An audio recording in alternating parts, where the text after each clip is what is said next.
Very good friends. How you doing? Doc South with you. And I thought with all this coronavirus stuff going on, it might be nice to read an excerpt from my book, Aunt Barb's Magic Oven. I thought it might be apropos. I can't. I'll be an hour and a half trying to explain the book. You could read the book faster than I could explain it. Okay. It's true. It just basically popped out of me, and actually it wrote very quickly. Truth be known, as books go, and pretty much it is about a Thanksgiving Day celebration that goes worldwide, supported by heaven and angels and earthlings, and it's just a wild day. In this, Jesus shows up at my Aunt Barb and Uncle Bill's part of the party out in Newcastle, Pennsylvania, and he attended the dinner, the Thanksgiving dinner there. Afterwards, he was asked to do a little speaking, do a sermon. Naturally, he said, "Well, heck yeah, I'll do that." And and then in this, I am working. It's my first gig as a DJ. I have to introduce Jesus to the entire world. Yeah, yeah, and I was pretty shook, but I got through it somehow. And this is after Jesus did a little bit of a question and answer period for folks. He said, someone finally asked, I think I was asked here, I'll read it to you. Okay. I was basically, I guess, invited or ordered to come up with the last question to ask Jesus for that day. And then I guess he had other fish to fry elsewhere in the universe. Okay. Well, here, I'll just start reading. Now, it's going to take about 6-7 minutes. Okay. But you can always pause and, get a coffee or whatever. Okay. This is called the Sermon on the Stoop. This is all it's happening on the stoop at my Aunt Barb and Uncle Bill's house. Okay, here we go. Sermon on the Stoop. Has this ever happened to you? You spend much of your day-to-day moments thinking about life and how you should live it. You study and think and ponder and rack your brain about what to do in this or that situation. Sometimes maybe sitting under a shady tree, you whisper out loud how wonderful it would be to just have someone you could talk to who had all the right answers. Maybe they'd grant you an audience and tell you what the scoop really is. If you could just ask one lousy question, it might make the true meaning of life just squirt out your pores and for all of eternity. Have you ever sat and thought about what that one question would be? Myself, I've done that many times. In fact, when I come up with a great question, I write it down and memorize it just in case. But now in front of God and the whole world, I couldn't think of a darn thing to say. Giving up, I just blurted out a question from thin air. I asked Jesus to give us a few simple rules or guidelines for living a better life. He just stared at me. As I watched him, I'm thinking, oh man, what a dumb question. God, he must get this one everywhere he goes. Why can't I think like a real philosopher like Plato or someone like that? I'm such a jerk. It's funny though, but Jesus wanted to actually seemed to welcome this question. In fact, he smiled at me and said, "Doc, that's a great question. I'm glad you asked it.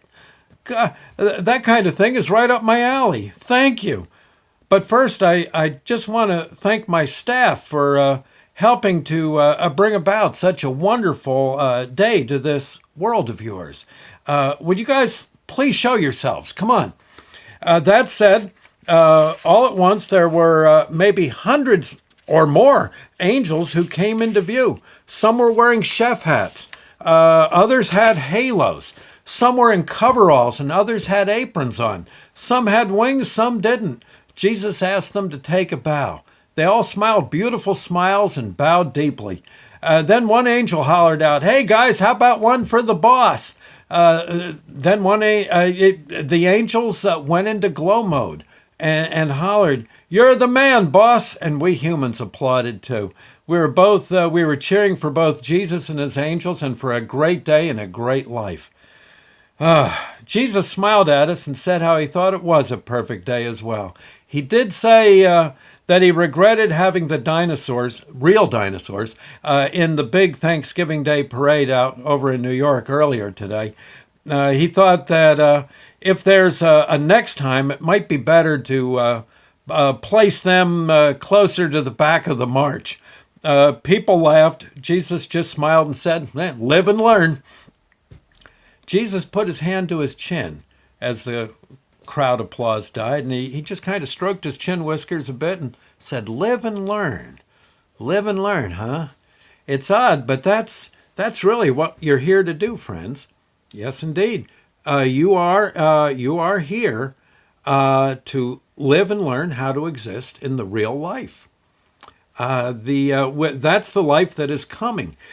Here you can make mistakes, and the universe won't be the worse for it. The universe won't be the worse for it. Very few beings know that that you even exist. Very few beings know that you even exist, and the universe. I'm sorry, friends. I'm missing my place here. Let me just hold on a second. I'll just start here. That's the life that is coming. Here you can make mistakes and the universe won't be the worse for it.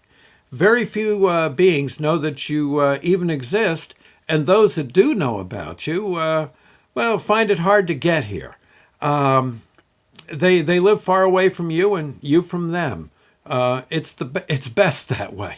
It's hard enough to live a good life and train for the next life with all your fellow citizens of this planet alone. You don't need yet another civilization to deal with, to interact with.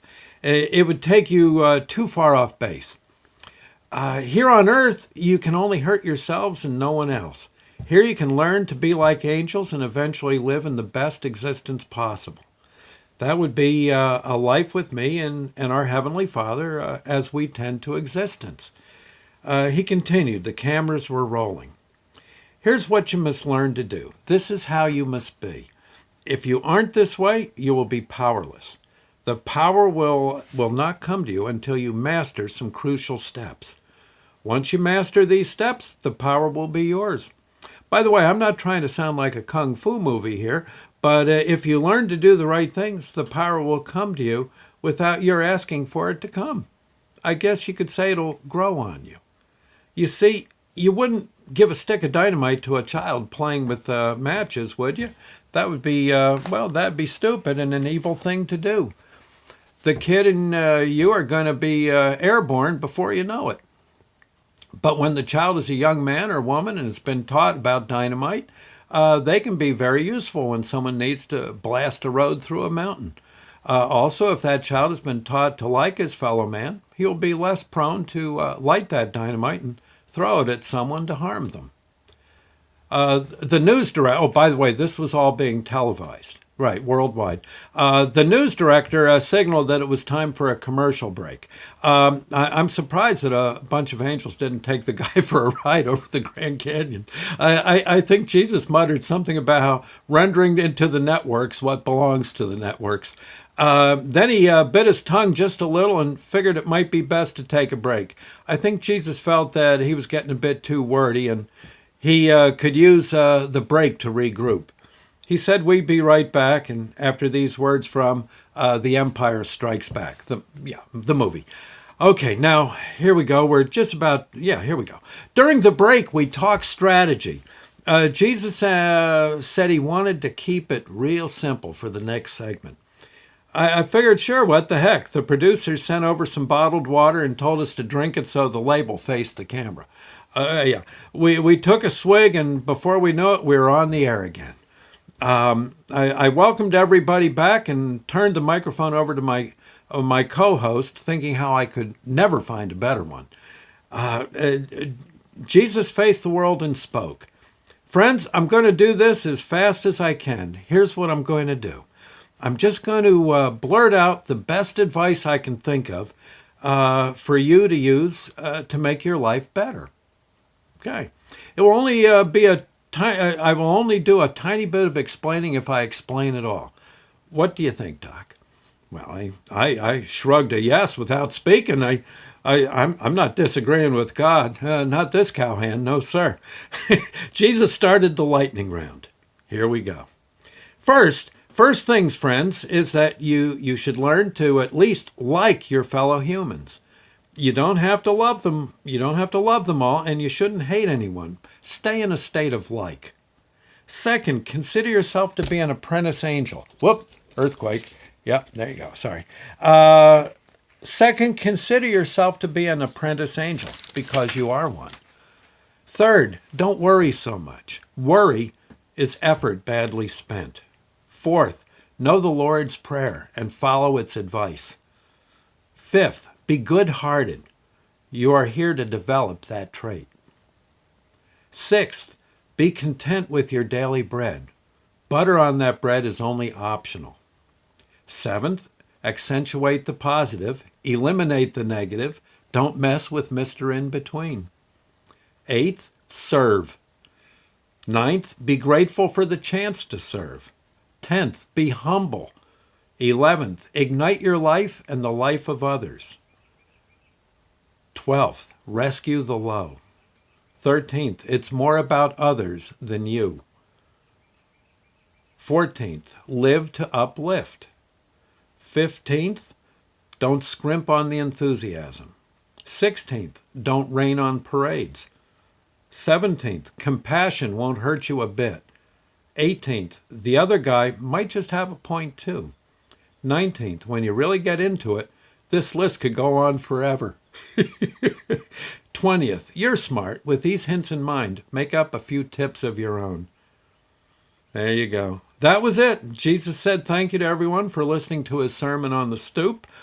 And he did say that there was one more bit of fun he had in store for us all. That I won't go into now, friends, but there you go. Okay? Hope you enjoyed that. By the way, my book is available if you want one. You just get a hold of me, DocSouthShow@yahoo.com, and I'll get one out to you. Or if you see me around, you can always ask for a copy. And if people can donate to my book writing cause, that would be great because I've got a humdinger of a book coming and absolutely no way to pay for its printing. But anyone who could donate, that would be nice. Small donation, big donation, it would help.